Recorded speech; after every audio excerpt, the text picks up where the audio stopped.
Metre bridge का ये जो क्वेश्चन है जिसमें आपके पास क्लियर दिया हुआ है कि जिस पॉइंट पे नल पॉइंट जहां पे मिल रहा है वो एंड पॉइंट ए से, जैसे ए पॉइंट आपका नॉर्मली ये होता है, ए से 60 सेंटीमीटर पे है। तो ये बोल रहा है, अगर ये मैं यहाँ पे देखूं कि ये मान लो ये वायर पूरा ऐसा दिया हुआ है, तो आपका नल पॉइंट कहाँ पे मिल रहा है, 60 पे मिल रहा है। तो ऑब्वियस ही बात है आपने यहाँ पे मतलब मिड पॉइंट से ऑब्वियस ही बात है, जब गैल्वेनोमीटर आपने इसके साथ लिया होगा तो गैल्वेनोमीटर डिफ्लेक्शन दिखा रहा होगा जब आप जॉकी से इस पॉइंट पे आप टच करा रहे होगे, मतलब ये पॉइंट आपकी 60 की रही होगी, ए एंड पॉइंट से यहाँ पे 60 की रही होगी। तो चूंकि 100 सेंटीमीटर का होता है तो रेस्ट वाला जो पार्ट आपका रहा होगा वो 40 का रहा होगा, 40 सेंटीमीटर का। तो इस हिसाब से आपने यहाँ पे जो जैसा क्वेश्चन में दिया हुआ है कि मीटर ब्रिज एक्सपेरिमेंट में कि द नल पॉइंट डी, ये डी ए है, ये बी इधर ले लो आप, तो ये डी कोई पॉइंट है जहां पे नल पॉइंट मिल रहा है, एंड पॉइंट ए से एंड पॉइंट जो कि 40 सेंटीमीटर पे है। और इसके पहले फर्स्ट केस में, तो अभी फर्स्ट केस की बात कर लेते हैं, नल पॉइंट जहां की आपको डी पे मिल रहा है। तो फर्स्ट केस के पॉइंट ऑफ व्यू से आपने लिखा भी है अपना इक्वेशन वहां पे कि x बाय वाई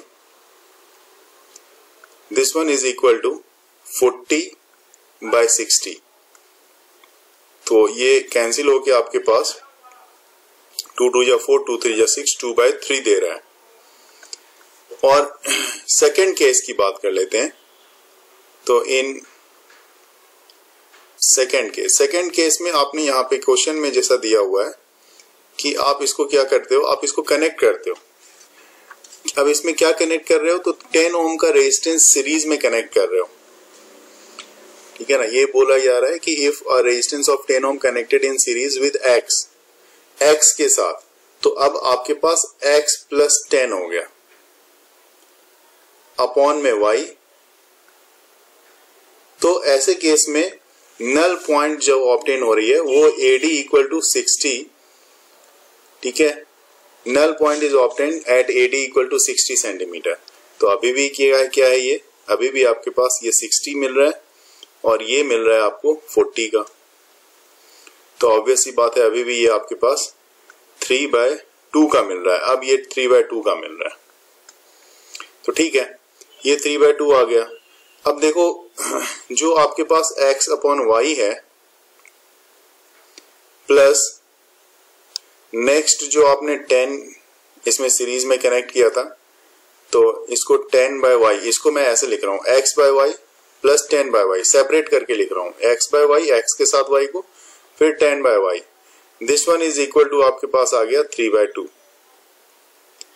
और x/y जो है उसकी वैल्यू आपको दी हुई है 2/3। तो x/y की जो वैल्यू है उसको आप यहां पे रख सकते हो 2/3 plus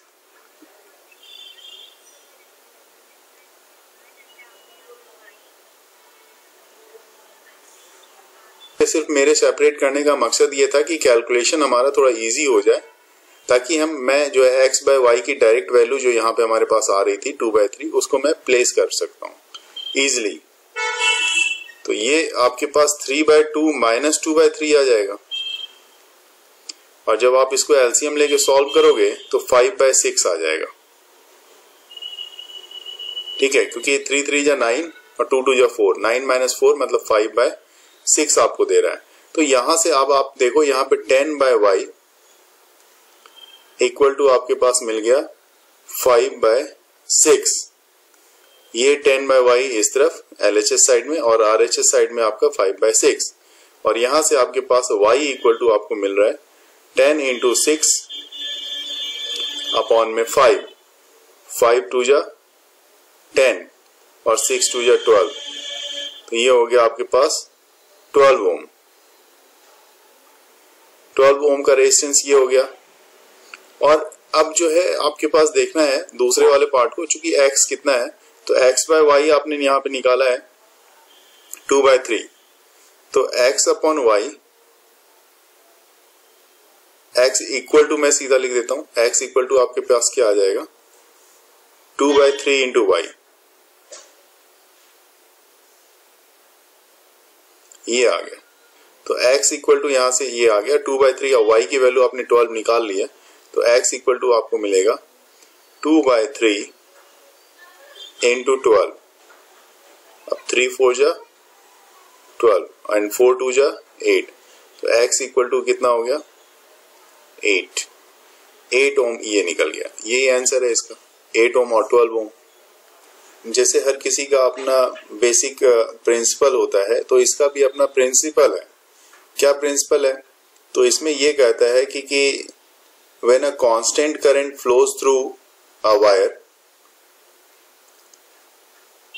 of uniform cross sectional area, the potential drop across any length of the wire is directly proportional to that of the length। मतलब V डायरेक्टली प्रोपोर्शनल होगा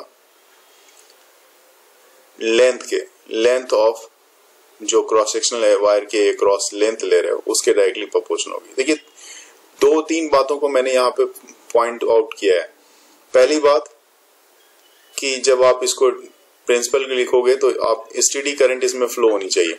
स्टेडी करंट मतलब यूनिफॉर्म करंट। दूसरी बात, जो वायर यूज की जा रही है इसमें, ये जो वायर यहां पे आप यूज कर रहे हो, ये wire uniform area of cross section की होनी चाहिए, ठीक है ना। तो यूनिफॉर्म क्रॉस सेक्शनल एरिया, और अभी देखोगे आप मैं इसी को डिफाइन कर दूंगा, प्रिंसिपल को इसी से निकाल दूंगा कि कैसे ये प्रिंसिपल की तरह ट्रीट करेगा। यूनिफॉर्म क्रॉस सेक्शनल एरिया, ठीक है। और तीसरा पॉइंट ये है जो मैंने यहां पे लिखा है कि ऐसे केस में potential drop across any length of the wire is directly proportional to that the length. तो अब आप मेरी जो मैं डेफिनेशन बताने जा रहा हूं उसको आप प्रॉपर सुनोगे तो ये सारे 3 पॉइंट आपको ध्यान में आ जाएंगे। The basic principle of potentiometer is that when a constant current flows through the wire, uniform cross sectional area, then the potential drop across any length of the wire is directly proportional to that length। एक चीज और मैं यहां दिखाना चाहूंगा कि इसका मतलब V अपॉन L, ठीक है। दिस वन इक्वल टू मैं मान रहा हूं यहाँ पे कांस्टेंट, कोई भी कांस्टेंट स्मॉल के से मैं लिख रहा हूं। इसका मतलब इसको आप बोलते हो potential gradient. The potential drop per unit length, potential drop per unit length of the potentiometer wire is known as potential gradient। potential gradient को K से स्मॉल k से लिखा कि potential drop V upon L, potential drop per unit length of potentiometer wire is known as potential gradient। यहाँ पे आप देख सकते हो ये आपने 2 बैटरी ली हुई है, 2 बैटरी है, एक बैटरी E1 है, दूसरी बैटरी E2 है, और एक बैटरी आपने यहाँ पे E ली हुई है। देखो ये E जो है ये आपके पोटेंशियोमीटर के 2 एंड पॉइंट से कनेक्टेड है, और इस E की जो वैल्यू है ये E1 से भी ज्यादा है और E2 से भी ज्यादा है। इंडिविजुअली दोनों से इसकी वैल्यू जो है ज्यादा होगी, क्योंकि ये आपके पोटेंशियोमीटर सिस्टम में लगा हुआ जो बैटरी है पोटेंशियोमीटर में लगा हुआ है। इसके साथ आपने की लगा रखा है, कनेक्शन ध्यान से देखेंगे, और इसके साथ आपने रियोस्टेट मतलब वेरिएबल रेजिस्टेंस को भी लगा रखा है यहाँ पे। और इवन यहाँ पे आपने 2 पॉइंट्स, बैटरी का एक पॉइंट को P से, दूसरे पॉइंट दूसरी बैटरी का पॉइंट को Q से कनेक्ट कर रखा है, ठीक है। आपको जब भी आपको पेपर में मिलेगा तो यहाँ पे नॉर्मली आपके पास जो लैब में भी होता है वो ये 4 वायर है, आप देख सकते हो। यहां से अगर काउंट करोगे 0 से 100 सेंटीमीटर, देन 100 से 200 सेंटीमीटर, एंड देन 200 से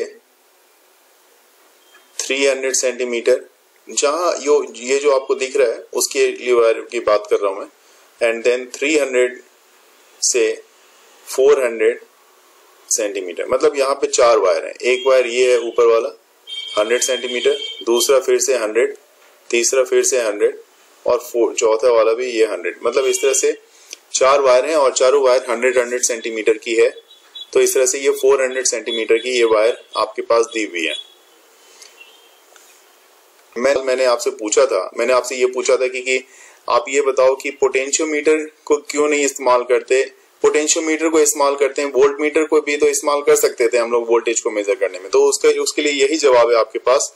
देखो यहाँ पे इससे पहले वाले डायग्राम में जब मैंने देखा तो वहां पे हमारे पास 4 वायर थी। यहाँ पे wire 1, wire 2, wire 3, wire 4, wire 5, wire 6, तो नंबर ऑफ 6 वायर्स हैं, मतलब हर एक वायर्स की अपनी अपनी 100 सेंटीमीटर की लेंथ है, तो 600 सेंटीमीटर की वायर यहाँ पे है। और जितनी अभी आपने देखा कि V directly proportional to L, मतलब L लेंथ जितनी आप इंक्रीज करोगे ना उतनी ही ज्यादा कम, मतलब एक्यूरेट वोल्टेज की रीडिंग आएगी। लेकिन वोल्ट मीटर में फिक्स होती है कि इतनी वोल्टेज की रीडिंग इतनी ही आएगी। यहाँ पे एक्यूरेट रीडिंग आपको मिलेगी क्योंकि ये उसके कंपेयर में ज्यादा ही सेंसिटिव हो जाता है पोटेंशियोमीटर, इसलिए ये रीडिंग परफेक्ट रीडिंग देता है। जो रेड कलर से मैंने इसमें डाला हुआ है ये सब पोटेंशियोमीटर है, जिसमें और ये भी स्ट्रिप्स, मेटल की स्ट्रिप इसमें लगी पड़ी है, ये सब पोटेंशियोमीटर है, ये सब पोटेंशियोमीटर में आता है। ये वाला पार्ट आपका बाहर है, अलग है, बॉक्स है एक, जॉकी आपकी अलग है, बैटरी 2 अलग है। लेकिन ये जो पूरा पार्ट यहां से यहां तक, ये वाला सब, ये यहां से यहां तक ये वाला पार्ट, ये पोटेंशियोमीटर का सिस्टम है, जिसमें आपकी वायर जो है 1, 2, 3, 4, 5, 6 मतलब 600 सेंटीमीटर की वायर यहाँ पे लगी पड़ी है। आपसे प्रैक्टिकल में भी पूछा जाता है, why is a potentiometer named so? तो because it is used to measure the potential difference. इसका नाम पोटेंशियोमीटर इसीलिए पड़ा क्योंकि ये पोटेंशियल डिफरेंस को मेजर करता है। अब देखिए यहाँ पे एक और सवाल पूछता है कि why should the potentiometer wire be a uniform cross section and composition. Uniform cross section और कंपोजिशन का ये क्यों होता है? तो देखिए, जैसा कि आप लेते हो, जब आपने वहां पे लिया था कि resistance per unit length through out क्या होनी चाहिए, उसमें सेम होनी चाहिए। अगर कोई क्रॉस सेक्शन आप वायर ले रहे हो, यूनिफॉर्म क्रॉस सेक्शन क्यों लेते हैं हम लोग, तो मैं इसके लिए बता रहा हूं कि अगर यूनिफॉर्म क्रॉस सेक्शन का आपने लिया है तो ये जो क्रॉस सेक्शनल एरिया है, ये क्रॉस सेक्शनल एरिया इसकी थ्रू आउट हर जगह सेम होनी चाहिए पर यूनिट लेंथ के लिए। मतलब अगर मैं यूनिट लेंथ इसके लिए ये वाली यूनिट लेंथ मानूं, फिर थोड़ी सी ये वाली यूनिट लेंथ मानूं, तो इसके लिए हर यूनिट लेंथ के लिए इस क्रॉस सेक्शनल एरिया जो है सेम होनी चाहिए। तो ऐसे केस में पोटेंशियल डिफरेंस जो होती है, मान लो अगर 2 के बीच की पोटेंशियल डिफरेंस देखी जाए, इसकी और इसकी बीच की, तो पोटेंशियल डिफरेंस जो होती है वो प्रोपोर्शनल होती है वायर के लेंथ के। यही इसका प्रिंसिपल भी बताता है, और ये तभी पॉसिबल है जबकि वायर का क्रॉस सेक्शनल एरिया आपका यूनिफॉर्म होगा, है ना। तो इसका मतलब है कि then the potential difference will be the proportional to the length of the wire as required by the principle of potentiometer. आपसे ये भी पूछा जाएगा, why should the material of potentiometer wire be of high specific resistance. High specific resistance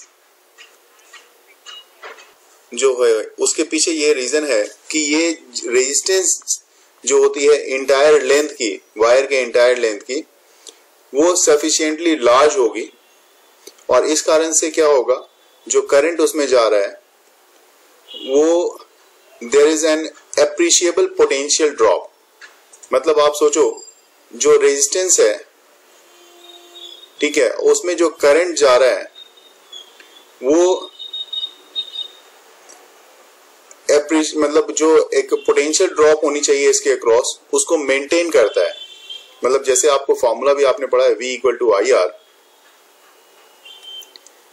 है ना। तो इसको maintain करने के लिए यहाँ पे रेजिस्टेंस ऑफ इंटायर लेंथ, पूरे वायर की जो लेंथ है ना, सफिशिएंटली लार्ज होनी चाहिए ताकि वो क्या करे, जो आप करंट उसमें फ्लो करा रहे हो उसके लिए एक जो पोटेंशियल ड्रॉप होनी चाहिए उसके अक्रॉस, वो हर जगह पे सेम आए।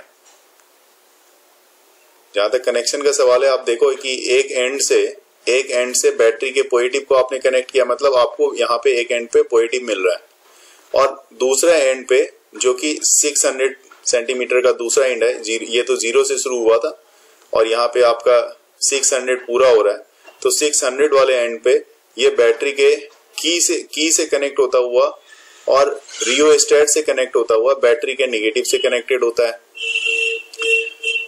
और अब ए पॉइंट से ही आप दो वायर को कनेक्ट कर रहे हो, एक वायर ये और एक वायर ये, जिसमें एक वायर से बैटरी का एक बैटरी को कनेक्ट कर रहे हो जिसको आप मान लो प्राइमरी सेल है ये, और ये दूसरी बैटरी को कनेक्ट कर रहे हो, मान लो ये सेकेंडरी सेल है। इस दोनों को एक स्विच से कनेक्ट करते हो आप, स्विच में यहाँ पे लेके आ गए स्विच से, और यहाँ पे हमने गैल्वेनोमीटर को कनेक्ट किया है आगे की तरफ जाके, ठीक है। और जैसे ही गैल्वेनोमीटर आप ज्वाइन करोगे तो यहाँ पे गैल्वेनोमीटर से आप इसका अब आप नल पॉइंट, जॉकी के हेल्प से नल पॉइंट फाइंड आउट करना स्टार्ट करोगे। एक समय में मैं यहाँ पे करना चाहता हूँ आपको कि मान लो कि ये E1 को, इसको अभी मैंने कनेक्ट नहीं किया, E2 को अभी कनेक्ट मैं नहीं कर रहा, मैं E1 को लेके चल रहा हूं और E1 के 1 और 3 को मैंने ऐसे कनेक्ट कर दिया, तो ऑब्वियस सी बात है ये माइनस है, यहां से इसको कनेक्ट किया तो करंट का फ्लो होना शुरू हो जाएगा, इसमें सर्किट कंप्लीट होगी, क्योंकि प्लस तो इधर से जा ही रहा है ऐसे से। अब आपके पास एक लूप मिल गई, लूप कौन सा है देखो आप, ए, यहां से देखा जाए तो ए, और यहां पे क्या किया मैंने, जो आपका गैल्वेनोमीटर है, इस गैल्वेनोमीटर से जॉकी को कनेक्ट करके एक नल पॉइंट, मैंने पहला नल पॉइंट निकाला N1 पे, मान लिया कि ये हमारा पहला नल पॉइंट है N1। तो नल पॉइंट जॉकी को जैसे आप स्लाइड करोगे, यहाँ पे जैसे आपने रखा जॉकी को, आपने टच कराया, यहाँ पे टच कराया, यहाँ पे टच कराया, इस तरह से हर पॉइंट पे टच कराने के बाद आपको एक ऐसा पॉइंट मिलेगा जहां की गैल्वेनोमीटर में कोई डिफ्लेक्शन नहीं आ रही है, तो वो पॉइंट इसका नल पॉइंट हो सकता है। कोई भी हो सकता है, यहाँ पे भी हो सकता है, यहाँ पे भी, लेकिन मैंने देखा कि मुझे यहाँ पे नल पॉइंट मिल रहा है N1 पॉइंट पे, तो जहां पे भी N1 पॉइंट पे हमें नल पॉइंट मिल गया तो हमने उस नल पॉइंट को यहाँ पे दिखाया कि हाँ जी ठीक है, इसको कनेक्ट करके, तो पहला हमने काम क्या किया, इसको 1 को 3 से कनेक्ट किया और नल पॉइंट मुझे N1 पे मिला। अब एक लूप की बात कर लेते हैं, लूप कौन सा है हमारे लिए, ये देख लो, ये जो मैं लूप आपको दिखाना चाह रहा हूं, ये लूप है आपका ए, यहां से देखो मैं कैसे कैसे चल रहा हूं, ए, N1, G, 3, 1, E1, A, देखो A, उसके बाद N1, G, 3,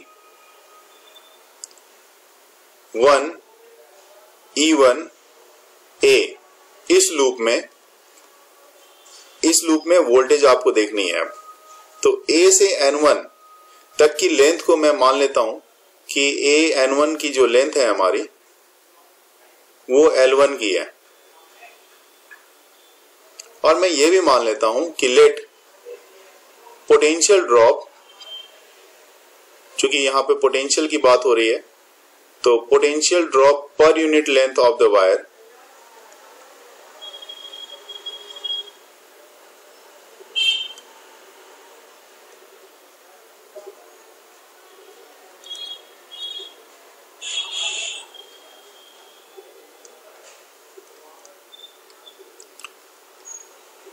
ये वायर को, पोटेंशियल ड्रॉप को मैं मान लेता हूं फाई।